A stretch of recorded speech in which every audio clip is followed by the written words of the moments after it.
Assalamualaikum warahmatullahi wabarakatuh. Baiklah, kami dari kelompok 12 akan memaparkan hasil makalah kami yang berjudul Perkembangan Masa Akhir Kanak-kanak. Dalam pembahasannya, pengertian masa akhir kanak-kanak. Masa kanak-kanak akhir sering disebut sebagai masa usia sekolah atau masa sekolah dasar. Masa ini dialami anak pada usia 6-11 tahun.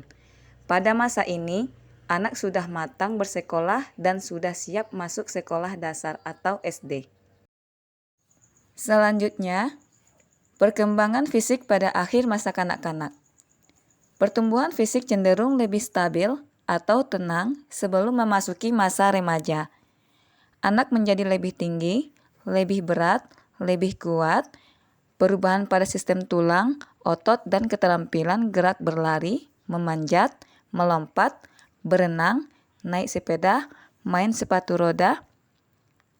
Kegiatan fisik sangat perlu untuk mengembangkan kestabilan tubuh dan kestabilan gerak serta melatih koordinasi untuk menyempurnakan berbagai keterampilan. Selanjutnya, perkembangan kognitif.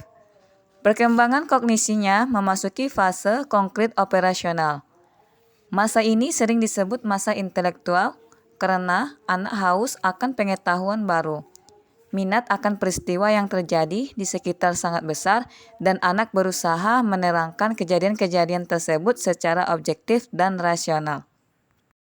Masa ini disebut konkret operasional karena anak membutuhkan objek yang jelas supaya bisa berpikir secara logis.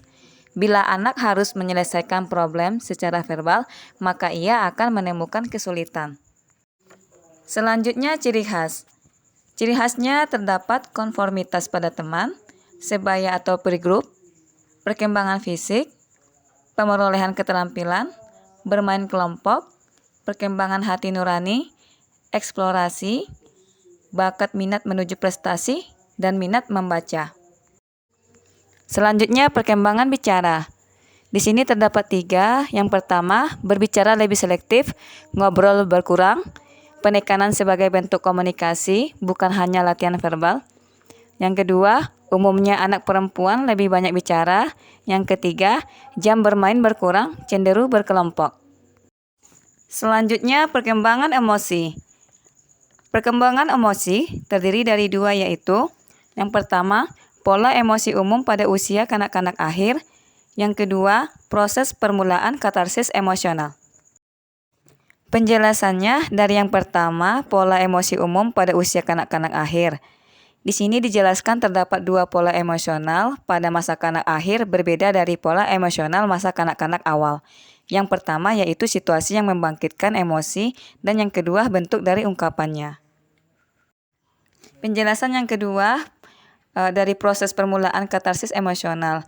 Umumnya anak akan mencoba meredakan keadaan ini dengan sibuk bermain, tertawa, bercandaria, atau bahkan dengan menangis. Selanjutnya yang terakhir, perkembangan keterampilan akhir masa kanak-kanak.